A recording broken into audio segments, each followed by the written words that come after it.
My opponent likes to say that for decades she's been fighting for women, that she's been fighting for children. Why then are 70 million American women and children living in poverty or on the brink of poverty in our country?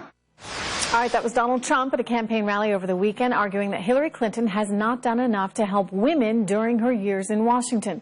The Republican nominee will make his case for female voters at tonight's presidential debate, but Mrs. Clinton is sure to attack him on some of his past controversies with women. Just take a look at this advertisement that was released by the Clinton campaign just a few days ago. I'd look her right in that fat, ugly face of hers. She's a slob. She ate like a pig. A person who's flat-chested is very hard to be a 10. Does she have a good body? No. Does she have a fat? Absolutely. So you treat women with respect? I can't say that either. All right, good. All right. That's going to be tough for him to overcome. How's he going to win over women voters when that's what is flooding the airwaves? And women are critical to this election. Joining me right now, LIBRE Initiative National Spokesperson Rachel Campos-Duffy, along with Democratic strategist Jessica Tarlow. It's a great ad. It's a fabulous ad. Yeah. How does he win over women when he's going to be continued to be painted in that way? And by the way, Rachel, using his own words. Listen, ugly stuff to say, but let's not all clutch our pearls here. Our kids are exposed to a heck of a lot worse on the internet. We know how coarse the culture is. And Hillary, pals around with Beyonce and Jay-Z and people who call women the B word. I just think that it's effective somewhat, but this culture is pretty crass, and she is hardly a great role model. He could do the same ad showing her calling people, bimbos and trailer trash, people who were frankly victims of her husband's predatory behavior. Mm-hmm. I think that Rachel has a good point. I mean, I look at this as a woman. I still naively, I've told the viewers this before, I believed him when he got up there and said, I did not have sexual relations with that woman. It's because I wanted to believe him. Right. I wanted to believe him for the sake of him, for the sake of Monica Lewinsky, for the sake of our country, and for the sake of his marriage. And I still do not understand how someone can stay with someone all those years, knowing how he treated a young girl and then turn around and be part of that machine that goes after her. I mean, to me, that is not a friend to women. Words versus action. And by the way, can I just say, I want to give you a chance, Jessica. Nobody has defiled the White House more than, in the Oval Office, more than the Clintons. I mean, okay. So what I would say to all of this is that I think it's an extremely powerful ad.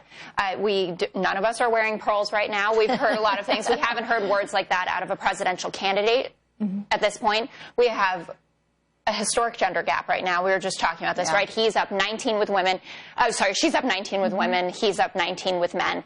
What Donald Trump needs to try to do is to close the gap. He's never going to get anywhere near parity on this, and that means going after independents, these suburban moms, and that's running on national security and the economy, and that's what he needs to stick to. He needs to stay away from stuff like this, because you can say whatever you want about Bill Clinton, but relitigating the 1990s, like we talked about in the last segment with Jennifer Flowers, it's not going to be effective. People want to see, what are you doing today to keep me safe and to put money in my pocket?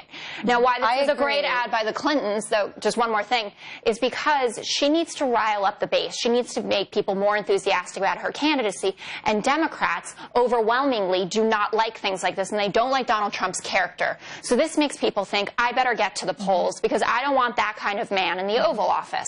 So that's what I think it is. I don't think it's getting any converts, but I think it's keeping Democrats and independents who are left-leaning engaged.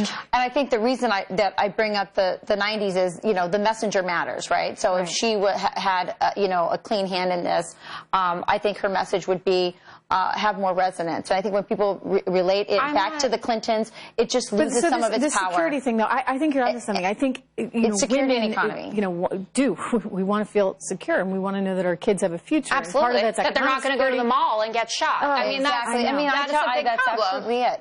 And the economics matter too. And it's, again, what have you done for me lately? She said already that she is going to continue the policies of the Obama administration. Just look at the economy. There has been no growth. How can you tell me you're going to make life better? We know that the median household income went up $2,800 last year. We also know that 2/3 2/3 of people on minimum wage are women, and a lot of them are supporting their households on their own now. Now, so he's actually come up with an interesting and innovative plan to combat that, which actually a lot of conservatives might take issue with, because it also includes a credit for a stay-at-home mom. Exactly. Rachel, by the way, I don't know if everybody knows this, she has, and just had her 8th child. I remember your little baby in Cleveland at the convention, because you were there with your husband. Right. And she's got 8 kids. So you'd get quite a credit. Yeah, well, actually, he caps out at 4. I have a little bone to pick with him on that one. But I will say, I was an at-home mom, exclusively for 14 years, and that credit to me as a woman meant a lot. Even though now I work, I would say that meant a lot to me as a woman. It said that guy really appreciates and understands the hard work that's done of so many at-home moms. I haven't seen anything like that come out. Well, that's not true. I mean, Hillary Clinton, you can look at her plan. It's all on our website for a lot longer than Donald Trump's. Why isn't she talking about it? Credit plan is, first of all, he only covers mothers. He doesn't cover fathers, and he doesn't even cover fathers who are in a gay relationship. Which we have. We have same-sex marriage in this country. It's maternity leave. If you've had a baby, you understand. There are a lot of people who disagree with you on that. Well, no. Having had 3 babies, it takes one time. set of twins, so actually I've only gone through this twice, but there's a recovery time There involved. is a recovery and as time. a woman, yes, bonding, I get that, and if you're adopting a child, you want that bonding experience, but there's actually a physical recovery, and you have to establish breastfeeding. Well, I feel penalized because I haven't had a child, but I do understand the policies, and his is not as good as hers. Very much. Good to have you guys here. I'll see you a little bit later.